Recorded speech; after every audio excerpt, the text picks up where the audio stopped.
ಬೆಲೆ ಏರಿಕೆಗಳು ಪಾಲಿಸಿಗಳ ಆಧಾರದ ಮೇಲಾಗುತ್ತೆ. ಕೇಂದ್ರ ತೆರಿಗೆ ಜಾಸ್ತಿ ಮಾಡಿದ್ರೆ ರಾಜ್ಯವು ಜಾಸ್ತಿ ಮಾಡುತ್ತೆ. ಇದು ಬೆಂಗಳೂರಲ್ಲಿ ಗೃಹ ಸಚಿವ ಡಾಕ್ಟರ್ ಜಿ ಪರಮೇಶ್ವರ್ ಅವರ ಹೇಳಿಕೆ.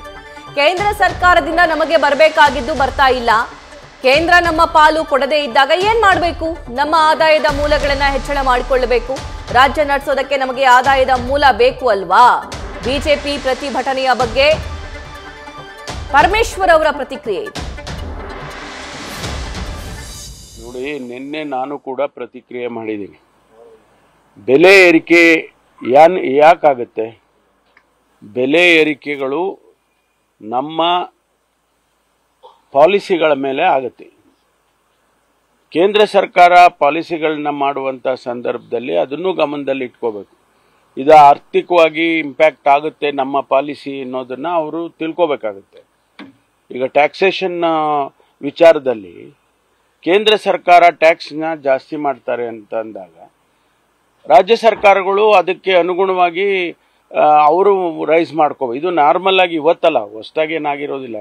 ಹಿಂದೆ ಪ್ಲಾನಿಂಗ್ ಕಮಿಷನ್ ಇದ್ದಾಗ ಕೂಡ ಅದೇ ರೀತಿ ನಡ್ಕೊಂಡು ಬಂದಿದೆ. ಕೇಂದ್ರ ಸರ್ಕಾರ ಟ್ಯಾಕ್ಸೇಷನ್ ಕಂಟ್ರೋಲ್ನಲ್ಲಿ ಇಟ್ಕೊಂಡ್ರೆ ರಾಜ್ಯ ಸರ್ಕಾರಗಳಿಗೂ ಅನುಕೂಲ ಆಗುತ್ತೆ. ಒಂದು ಪಾರ್ಟು. ಎರಡನೇ ಪಾರ್ಟ್ ಏನು ಅಂದರೆ, ಈಗ ನಾವು 20,000ಕ್ಕೂ ಹೆಚ್ಚು ಟ್ಯಾಕ್ಸನ್ನು ಕಟ್ತಾ ಇದ್ದೀವಿ ಕೇಂದ್ರ ಸರ್ಕಾರಕ್ಕೆ. ನಮಗೆ ಅದರ ಪ್ರಪೋರ್ಷನೇಟ್ಲಿ ಏನಿದೆ ಅದನ್ನು ನಮಗೆ ವಾಪಸ್ ಕೊಡಬೇಕು. ಅದು ಕೊಡದೇ ಇದ್ದಾಗ ನಾವೇನು ಮಾಡಬೇಕು? ನಮ್ಮ ರಿಸೋರ್ಸಸ್ಸನ್ನು ನಾವು ಜಾಸ್ತಿ ಮಾಡಿ ರಾಜ್ಯ ನಡೆಸಬೇಕಂದ್ರೆ ನಮಗೂ ರಿಸೋರ್ಸ್ ಬೇಕಲ್ಲ. ಅದಕ್ಕೆ ನಾವು ಅದನ್ನು ಇಲ್ಲಿ ನಮ್ಮ ರಿಸೋರ್ಸಸ್ಸನ್ನು ನಾವು ಜಾಸ್ತಿ ಮಾಡ್ಕೊಳ್ತೀವಿ.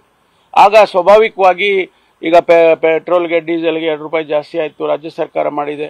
ರಾಜ್ಯ ಸರ್ಕಾರದ ಟ್ಯಾಕ್ಸ್ನಲ್ಲಿ ಕಡಿಮೆ ಮಾಡ್ಬೋದಷ್ಟೇ. ಅದನ್ನು ನಾವು ಕಂಟ್ರೋಲ್ ಮಾಡ್ಕೋಬೇಕಾಗ್ತದೆ. ಇವೆಲ್ಲ ಏನಾಗುತ್ತೆ, ಈ ಟ್ಯಾಕ್ಸ್ ಸ್ಟ್ರಕ್ಚರ್ ಮೇಲೆ ಡಿಪೆಂಡ್ ಆಗಿ ಅದಕ್ಕಾಗಿ ಬೆಲೆ ಜಾಸ್ತಿ ಆಗುತ್ತೆ. ಒಂದು ಬೆಲೆ ಜಾಸ್ತಿ ಆದರೆ, ಡೀಸೆಲ್ ಪೆಟ್ರೋಲ್ ಜಾಸ್ತಿ ಆದರೆ ಇಂಪ್ಯಾಕ್ಟ್ ಯಾರ ಮೇಲೆ ಆಗುತ್ತೆ?